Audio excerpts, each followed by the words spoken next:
This could be absolutely massive for the Rams' future. That's coming up next on Locked On Rams.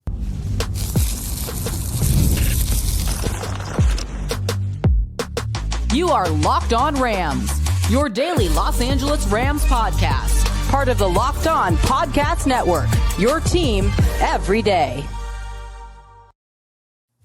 What is up, Ramily, and welcome to another episode of Locked On Rams, your daily podcast covering your Los Angeles Rams. Free and available wherever you get your podcast. Locked On Rams, part of Locked On Podcast Network, your team every day. We're also available over on YouTube, so if you haven't yet, do us a huge favor, join the party.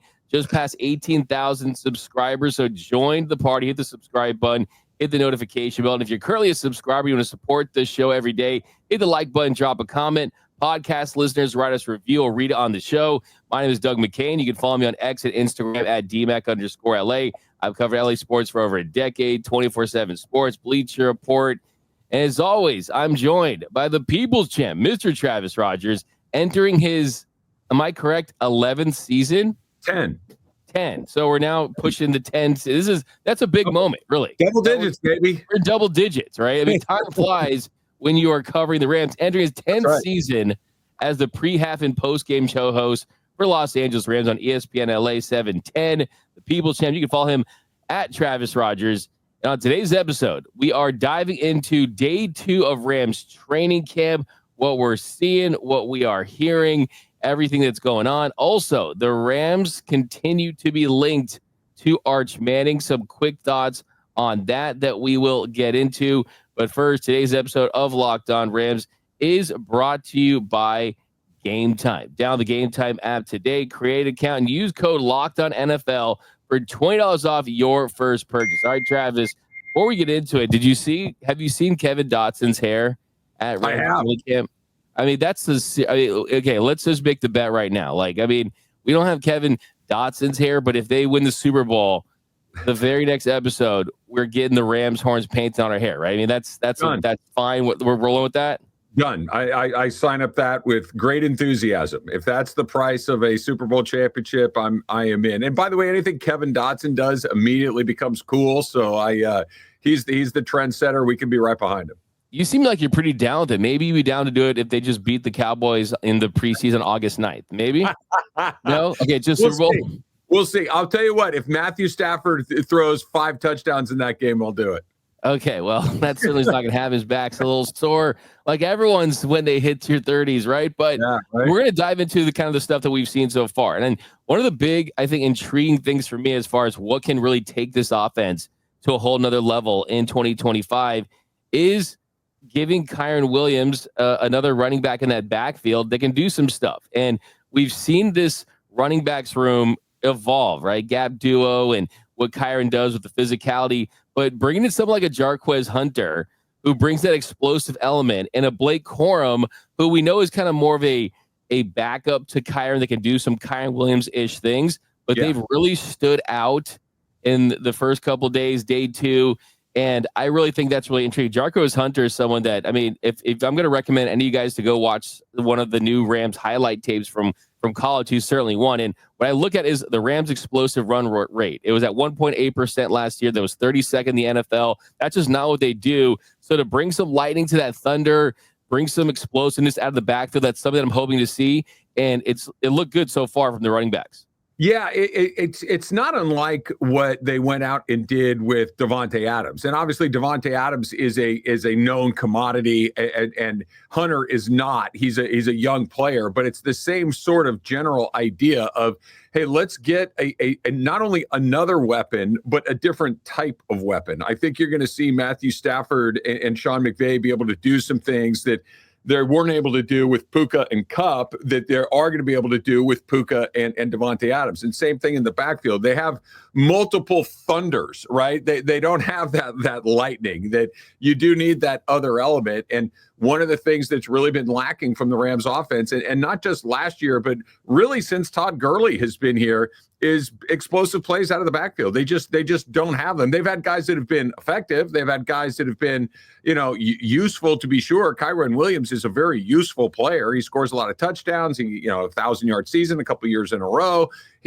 But it's not like he scares the daylights out of you the way a Saquon might, or the way that a Christian McCaffrey might, that there aren't a bunch of those sorts of plays in that Rams backfield. So that they're looking for it, great. And I think even if you double thunder it, for lack of a better explanation, Kyren Williams, like there's two knocks on him, right? Number one is that he fumbles, and that, that'll either get fixed or it won't. And number two is that he doesn't play a full season, and getting him fewer reps, I think, will help him get more reps, if that makes sense. That if you can get him off of his feet for a series, a quarter, or maybe even just a series, a half, might allow him to stay a little healthier over the course of the season. So I'm excited from what I'm seeing in the backfield for sure.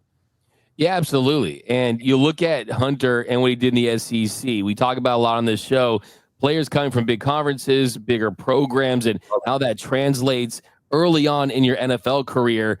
And he led the SEC with 6.4 yards per rush. And he had an 18.9% explosive run rate. That was second in all the FBS, behind UCF's RJ Harvey. Shout out to him. But that's definitely something that I think that was a point of emphasis for this Rams team, because we know they basically draft a running back every single year. But the difference between Hunter and Corum was, I think Corum was almost like a little bit of a panic move, because they were kind of worried about Kyren Williams' injury history. So they wanted to bring in a guy that could plug in the event that you lose him for an extended period of time. This year, they kind of said, we got Corum. He showed some flashes, and we want something to complement Kyren. That's why I think this makes this so interesting. And I think if you're Kyren, it looks like he's on his way to an extension. It's still his backfield. But I think through the course of that extension, to give him someone where he doesn't have to do all the work and have all the carries, it's going to keep him fresh and healthy for the regular season and in the postseason.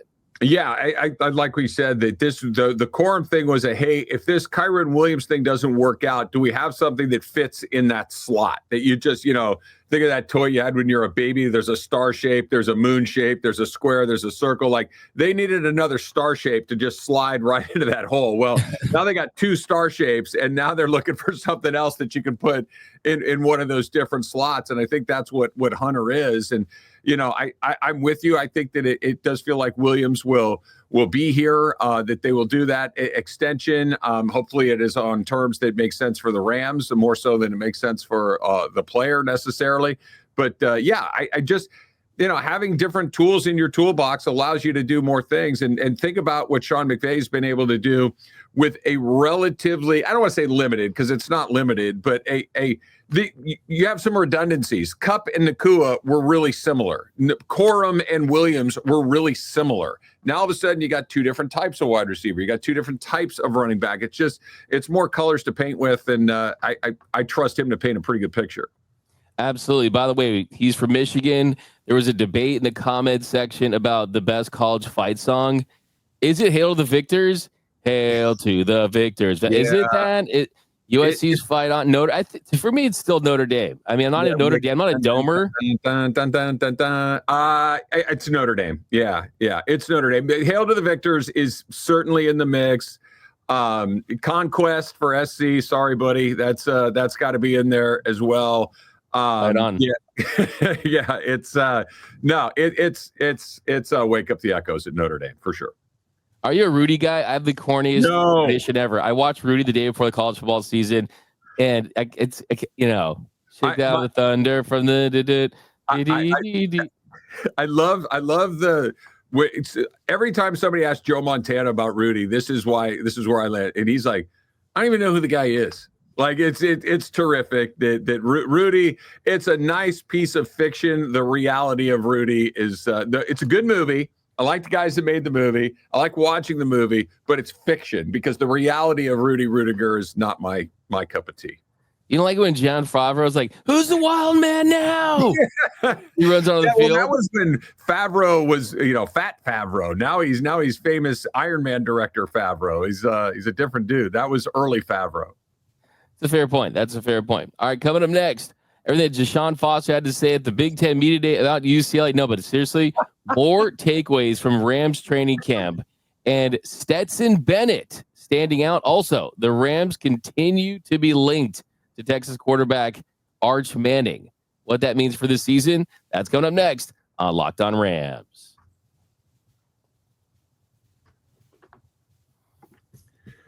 Have you ever decided at the last minute to head to a ball game with your friends, with your family? Maybe it's game day and you suddenly realize, you know what? I'd like to be there. I'd like to go see that with my own two eyes. That is exactly where Gametime comes in. It is the easiest way to grab last-minute tickets without the stress of worrying about where you're going to get your tickets. With the money you save on tickets, you can splurge on that extra drink, on that extra hot dog, on merch, or maybe even invite a bigger group to come with you because Gametime makes it all possible. Gametime makes buying tickets fast and easy, right? And simple. Prices on the app actually, they go down the closer you get to the first pitch. They've got incredible last-minute deals. They've got clear seat views and a lowest price guarantee that takes the worry out of buying. And of course, you're going to be able to see your seat view in the app before you buy, so you know exactly where you're going to be. And then, of course, it is the official ticketing partner of Locked On MLB, making it easy to browse the app for exciting MLB games like Doug and I like to go to as well. So take the guesswork out of buying tickets with Gametime. Download the Gametime app, create an account, use the code LOCKEDONNFL for $20 off your first purchase. Terms apply. Again, create an account, redeem the code LOCKEDONNFL for $20 off. Download the Gametime app today. Last minute tickets, lowest price guaranteed.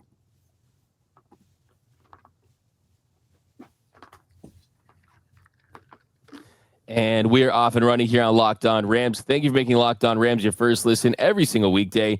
Free and available wherever you hear podcasts. Locked On Rams, part of Locked On Podcast Network, your team every day. A special shout out to those everyday listeners out there watching and listening to every single episode of Locked On Rams. Cannot thank you enough. And if you're new to the show, new to the channel, now's the time to join. Training camp is in full swing. So join that Everyday Listeners Club. All you have to do is watch or listen to an episode every single day, Monday through Friday, and you won't miss a thing about your Los Angeles Rams. All right, so Travis, we know you're not going to see Matthew Stafford. You're not going to see Jimmy Garoppolo during preseason. But if you're looking for a quarterback storyline, look no further than Stetson Bennett. And it appears that he definitely had himself a positive day yesterday. You look at the highlights that the Rams have been posting. He made some nice throws. He hit Davis Allen on a throw over the middle, some nice red zone work, and he's in his third year. And that does not guarantee you a spot on the 53-man roster, especially when you're the third-string quarterback. But if he continues to have good positive starts, we'll see how he shows in the preseason. He's at least making progress in his career with the Rams. Yeah, honestly, D-Mac, I think that the fact that he's still here is a bit of an upset. Right. It felt like that it was not headed in that direction. That I not to bring up negative stuff, but I'll bring it up again because I literally have never, ever seen it before. And it involves Stetson Bennett.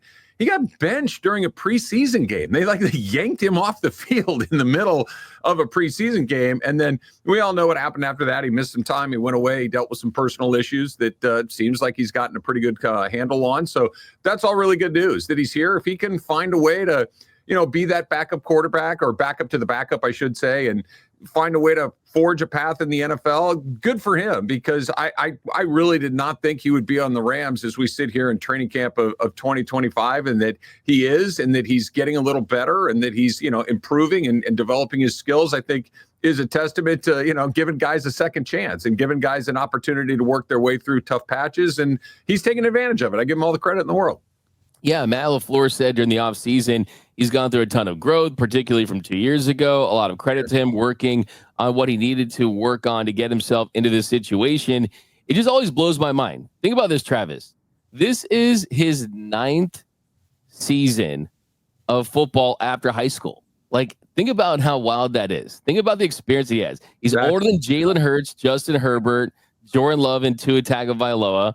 As a walk-on at Georgia, his career was overlapping NFL veterans that have been in this league like Nick Chubb, Sony Michel, Roquan Smith. He's the same age as Kyler Murray. For a couple of months this year, he's going to be the same age as Lamar Jackson and Sam Darnold. He turns 28 in October. So I think that you can look at it a couple ways. And one, he has more experience. And two, it's just always going to be kind of interesting to timeline him. And I think that the Rams have a soft spot for him. I think that's kind of my big take. It just feels like they have a soft spot for him. The teammates as well. They're rooting for his success. And the truth is, he made the team last year as an emergency quarterback. So, and that's hopefully for him what he does this year. Yeah, it's such a good point, D-Mac. I really didn't think of it quite like that. And that it would have been really easy to move on from him. It would have been really one of those, because look, I think one of the things that you and we've talked about this, and I think it's one of the great traits that the Rams organization has, is when they make a mistake, and every team does, every team's going to make a draft pick that doesn't work out, or a trade that doesn't work out, or free agent signing that doesn't work out. They move on from it relatively quickly. It's like, we missed that one. Let's move on to the next one. And they've gotten way more right than they've gotten wrong, but they don't double down on bad decisions. But here he is. I mean, he's still here. I think you're right. I think there must be some sort of affinity, affection for him, because otherwise, I think you're right. I mean, this is not he's a young guy, he's going to develop it. He's not. He's the opposite of a young guy. He's an older guy, and an older guy that has played a lot of football, but he hasn't played a lot of NFL football. This is not like a guy who, was in college and then went away for a while and came back, played. They're just inexperienced. It's not that at all. And yet he's still here. And I think you're exactly right. I think this is something that they feel like they want to try to make work for reasons that are probably beyond just football reasons. It's a really interesting idea. And the scenario of him basically getting the lion's share of those reps in the preseason, they basically brought in Dresser Wynn as a emergency backup quarterback for the preseason, basically a camp body. I mean, to think about the fact that Stetson Bennett after this preseason is going to go down as one of the most experienced preseason quarterbacks in the history of the NFL, but he's never played in a regular season game. It's kind of wild. I think the question is, does he make an NFL roster before 30? And if you're him, I'm not saying he's going to be Kurt Warner, right? He made his debut at 27. He became the Rams quarterback by 28. Doug Flutie started when he was 26, but didn't come back to the NFL until he was 36. I think if you're Stetson Bennett, he just wants a career in the NFL in any capacity. And that's why the Rams are kind of a comfortable situation for him, because clearly they don't see him as the answer as the backup because they brought in Jimmy Garoppolo. They don't see him as the answer when Stafford is gone and after this year, after next season, whenever that is. So it's really a situation where if he slid into a backup role, I think that would be a career W for him. Tell me you can't close your eyes, D-Mac, and see him on Sunday afternoon quarterbacking for the St. Louis Battlehawks of whatever we're calling that league that exists right now. Like, does that not, like, that just feels like the place that he would be, right? A name that you're familiar with, a guy that had a lot of success, and you have that moment where you're blindly flipping channels on a Saturday or Sunday afternoon, like, oh, Stetson Bennett's on the Chicago Stallions. Of course he is. And it's like that feels like where this is headed, only he's still knocking around an NFL roster, and not just any old NFL. Like if he were the third or fourth quarterback on the Tennessee Titans, you'd be like, okay, whatever. It's the Rams, man. This is Sean McVay. This is Matthew Stafford. Like the Rams have Jimmy Garoppolo, a Super Bowl, starting quarterback in the Super Bowl, as their backup. They're not playing around. I know we're going to talk about Arch Manning here in a second that they've been, quasi linked to recently. Like this is a place where they take this very, very seriously, and he's still here. I think there has to be that's a positive, right? That because I think in any other organization, he would have been long gone down the road in one of those, leagues that is not the NFL. And yet here he is still trying to stick with one of what I think is one of the better run organizations in the league. Yeah. And you brought up a great point that I wanted to touch on is if you were a league out there and you were looking to kind of spark something, he would be someone you would, he's a name. Oh, yeah. He's a name that people are interested in. He's got that juice, right? It's like, he's like, kind of like Johnny Manziel adjacent in the sense that he's kind of a college quarterback, had so much success, that has this kind of like folk hero status. I could see him on anything, on another league, like Love Island, anything. Like if he's on, I'm interested. Like Rams preseason has always been like lacking storylines. This is one to watch. And I don't mean this to be anything other than just factual. He's small. He's a weird size. Like it doesn't add up in the NFL. Like you look at Matthew Stafford, you're like, oh yeah, that's an NFL quarterback. You look at Jimmy Garoppolo, it's like, Oh yeah, that's an NFL quarterback. You're like, Stetson Bennett should be in the UFL. He should be like it just doesn't add up other than the name. And if he wanted to go do what did you say, Love Island? I'm in. I'm not a Love Island regular, but that would probably make me one. No, it's insane. The episode's like an hour and 53 minutes. It's insane. Like I tapped out because Instagram and TikTok spoiled it for me. So I was like, all right, fine, we're good. We jumped to the finish line there. But another big storyline in camp for me, and another big takeaway after day 2 is Emmanuel Forbes. I think he's the big wild card in the secondary. You've got Kobe Durant, Akella Witherspoon, Darius Williams, and guys that can play that position. But as far as upside and ceiling goes, when the Rams claimed him off waivers, they committed to his contract. It wasn't some rental or something like that. It was a true project, and they were going to trust their player development. And Sean McVay did say after practice yesterday that he's been really pleased with Emmanuel Forbes. He said that Forbes hasn't lost any of the functional movement and the traits that made him a guy that was a first-round pick. Yeah. He said he's had a good weight. That's huge, that we feel like is functional. I think he's really picked up where he left off in regards to you feel a lot of the plays. You feel an understanding of some of the things that we're asking.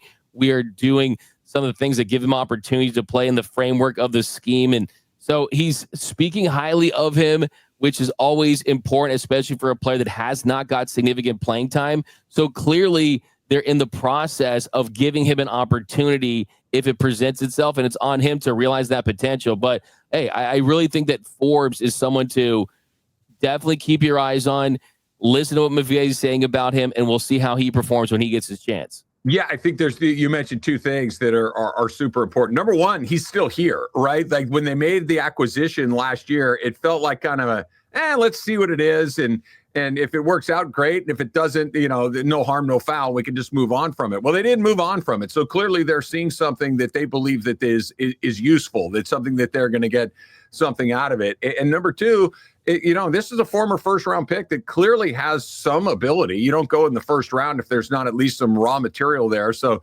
that's exciting. I think that the rub is his size. He's really, really small, and he's very, very thin. And, here McVay says he's at a weight that they like, I think is a good sign. And, this is one of these things that feels like there's only good things that can happen because you really haven't invested in it in a meaningful way to where, like, to just go back to Bennett for a second, you used a relatively high pick on Stetson Bennett that you could have used on somebody else that didn't quite work out, or at least isn't a starter on your team or a meaningful backup. That's not the investment in a player like Forbes, that if you can get a depth piece or even a starting piece for basically nothing, that's a pretty good jump off point. So I'm optimistic. And I've talked to a handful of people that have been out at camp and seen him, and they thought the same thing. They thought he looked pretty good. So that's good news. Yeah, absolutely. And I love how McVay kind of poked a hole in both of these segments by saying, quote, this isn't real football right now, but we know that. But he did say that, hey, they have a great understanding of how to practice, how to push the tempo. I look at what Jared Verse said about Puka Nacua, saying that he was a psychopath, and those kind of early plays against him. There was a nice tip drill interception by Darion Kendrick and Tanner Ingle. So, hey, they're out there. It's the start of something, and you can't get to the clicking and clacking of the pads without this. So that we're living through it. But we got to talk. Yeah. We're getting all this means it's not real football, but what it does mean is that real football is very close, and that's there we go. Absolutely, yeah. That's what the most important thing. Yeah, I think I saw yesterday that yesterday was like the last Thursday night football for a long, long time. Last night without Thursday night football for a long, long time. So that's how close we are. That's how close we are. It's coming very quickly here. But coming up next, some quick thoughts on Arch Manning. That is coming up next on Locked On Rams.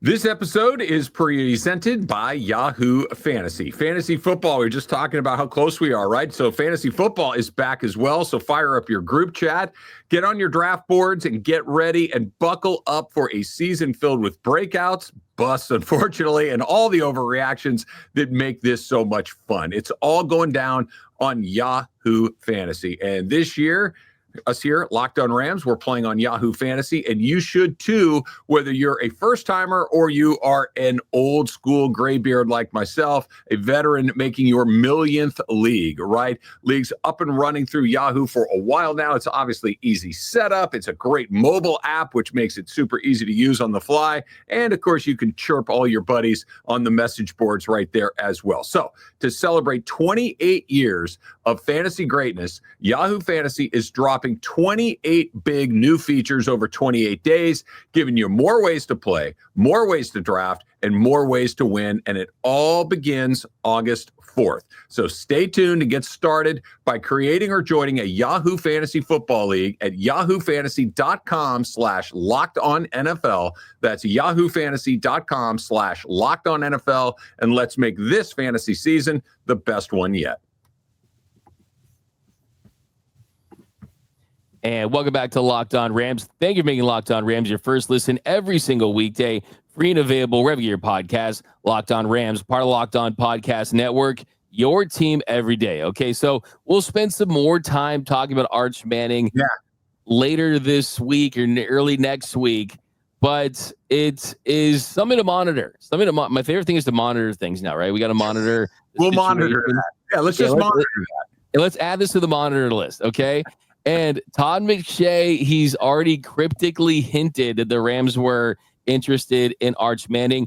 Now, Yahoo Sports' Charles Robinson is connecting the Rams to Arch Manning in a little more detail. He wrote, speaking to a handful of Rams personnel sources, Manning is, at this moment, considered by the staff to be the lone Tier 1 quarterback in the 2026 NFL Draft, regardless of who else could potentially enter into the selection process. Why? The Rams covet Manning's prototypical size and throwing acumen, but also believe it's his level of athleticism that sets him apart from every other college football quarterback. So much so, the comparison for Manning inside the franchise is that his ceiling after the 2025 college football season could be a Josh Allen type of prospect who's actually stronger physically and faster running athlete than Allen when he entered the draft in 2018. So that's extremely high praise. I mean, you're talking about an elite quarterback with a pedigree and a name. And then also, we don't know if he's going to come out for the 2026 draft. He could go back to school and play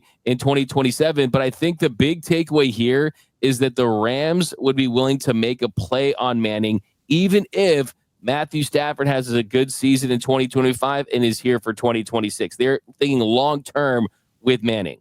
Yeah, that I think is really interesting. You kind of think of Patrick Mahomes with Alex Smith in his last year in Kansas City, where you have a veteran player, and you know, I like Alex Smith. Matthew Stafford's way better than Alex Smith, but the point being that you can kind of put a guy on ice and have him learn for a little bit, and then all of a sudden you launch the next great era of your quarterback. That would be the dream scenario, to be sure.